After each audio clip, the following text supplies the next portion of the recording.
नमस्कार, मी मोनालीज फूड कोर्टच्या नवीन रेसिपीमध्ये तुम्हा सर्वांचं अगदी मनापासून स्वागत। तर रानमेव्याची रेलचेल आहे मार्केटमध्ये। जांभळं म्हणू नका, करवंद, आंबा, फणस, काजू, जाम यासारखे वेगवेगळी फळं मार्केटमध्ये उपलब्ध आहेत आणि हाच तो सीझन आहे ज्यामध्ये आपण त्याचा आस्वाद घेऊ शकतो। तर आज आपण जामुन शॉट्स कसे बनवायचे ते बघणार आहोत। तर याच्यामध्ये आपण एक रिफ्रेशिंग एलिमेंट ऍड करणार आहोत ज्यामुळे याची चव छान एनहान्स होते। तर कसं करायचं ते बघूयात आणि वळूयात आपल्या किचनकडे। तर ही जांभळं कट करण्यासाठी काय करायचं ना, तर अशी पातळशी सुरी घ्यायची। आपल्या ज्या नॉर्मल मोठ्या सुऱ्या असतात तशी नाही वापरायची, मग त्याच्याने नीट जांभळाचे तुकडे निघत नाहीत। आता ही जी जांभळं आहेत ती मी काढून घेते, कारण काय आहे ही आपण शेवटला वापरू लागली तर, नाहीतर मग आपण याचा डेकोरेशन साठी वापर करणार आहोत। तर तुम्ही इथे बघू शकता अशी छान मोठी मोठी जांभळं मी घेतलेली आहेत। व्यवस्थित मोठी अशी जांभळं घ्यायची, जेणेकरून काय होतं की तुकडे करायला सोपं पडतं, नाहीतर मग जांभळं छोटी छोटी असतील तर तुकडे करणं अगदीच कठीण होऊन जातं। इथे अशी आपण एक प्लेट घेऊया आणि याच्यामध्ये या जांभळाचे आपण तुकडे करून घेणार आहोत। तर जांभूळ घ्यायचं आणि याचे असे तुकडे करून घ्यायचे, किंवा याचा जो गर आहे तो आपण असा काढून घेणार आहोत। मोठी असली की बरं पडतं काढायला। तुम्ही बघू शकता या पद्धतीने मी सगळ्या जांभळांचा या गर काढून घेते। साधारण एक 4 शॉट्स बनतील या हिशोबात मी जांभळं वापरणार आहे।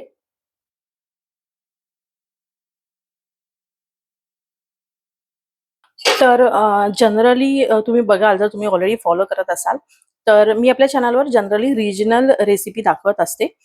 कारण मला असं वाटतं की आपण जिथे राहतो तिथल्या वातावरणाचा, एकंदरीत सगळ्याच गोष्टींचा आपल्यावर परिणाम होत असतो आणि जिथे जे पिकतं ते तर आवर्जून खाल्लंच पाहिजे।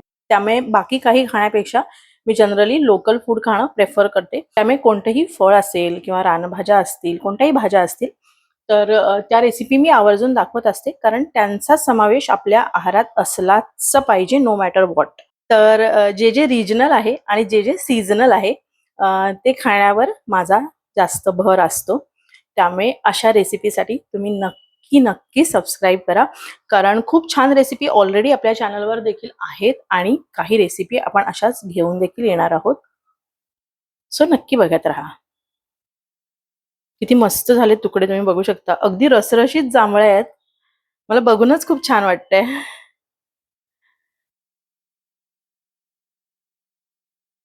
आणि हे कापायला देखील खूप इझी जाते, कारण व्यवस्थित मोठी जांभळं आहेत।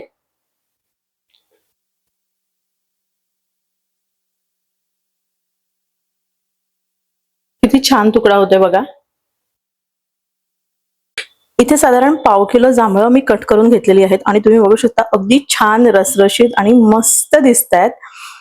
आता आपण ही ब्लेंड करून घेणार आहोत।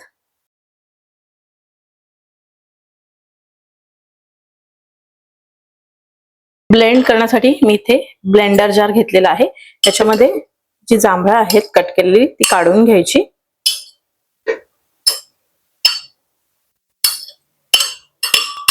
एकदम खूप पिकलेली जांभळं नाही वापरायची, नाहीतर मग काय होतं की जेव्हा आपण कट करतो तेव्हाच त्याचा चुरा होऊन जातो। आता आपण याच्यामध्ये घालणार आहोत आईस क्यूब। सो एक 4 ते 5 क्यूब्स मी इथे घेतलेले आहेत। आपण वेगळं पाणी वापरत नाही आहोत। इथे एक चमचाभर साखर आहे, ती घालायची, नाही घातली तरी चालेल। आणि जांभळाला अशी एक वेगळी थोडी तुरट चव असते, त्यासाठी आपण इथे घालतोय चाट मसाला। थोडासा चाट मसाला मी ठेवून देते। आणि इथे आहे सैंधव मीठ। सैंधव मीठ आवर्जून वापरा, कारण त्याच्यामुळे छान चटपटीत चव येते। आता आपण हे ब्लेंड करून घेऊया। तर इथे मी ब्लेंडर जार मध्ये जांभळं घेतलेली आहेत। आता आपण हे ब्लेंड करून घेणार आहोत।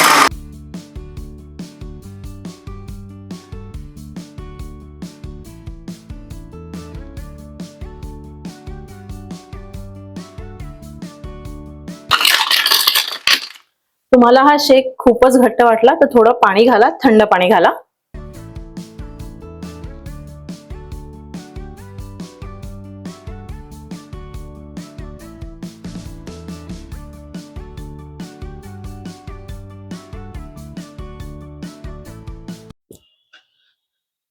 तर मी देखील काय केलंय, तर याच्यामध्ये अजून एक 4-5 क्यूब्स ऍड केलेले आहेत. ते थोडंसं पातळ होईल, खूप जाड राहणार नाही. आता आपण हे पूर्ण ब्लेंड करून घेऊया. एकदम स्मूथ पेस्ट बनवायची आहे.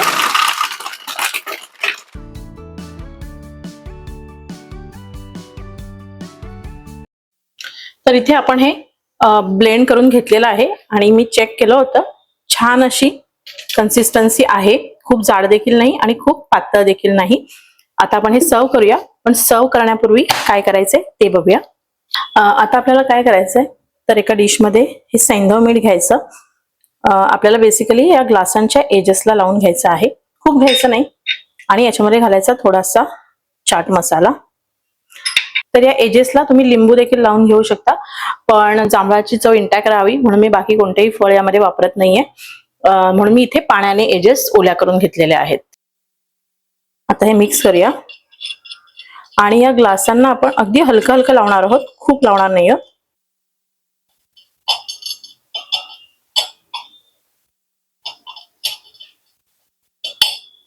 अगदी हलकं मी लावून घेतलेलं आहे.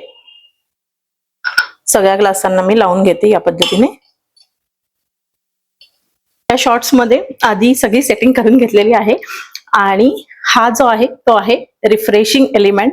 तर कसं बनवलंय, तर पुदिना मी घेतला होता मिक्सर जार मध्ये आणि त्याच्यामध्ये थोडासा चाट मसाला आणि थोडंसं सैंधव मीठ घातलं होतं आणि त्याचे असे क्यूब्स मी रात्री बनवत ठेवले होते, ज्याच्यामुळे काय होतं की याच्यामध्ये एक छान अशी रिफ्रेशिंग टेस्ट ऍड होते.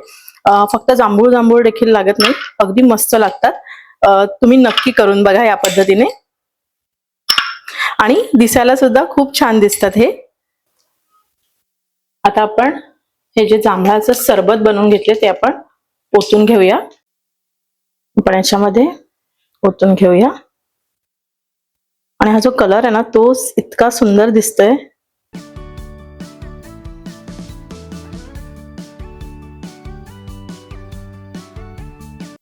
आणि या पुदिन्यामुळे याला एक छान टेस्ट ऍड होते. प्रचंड आवडतो हा कलर मला.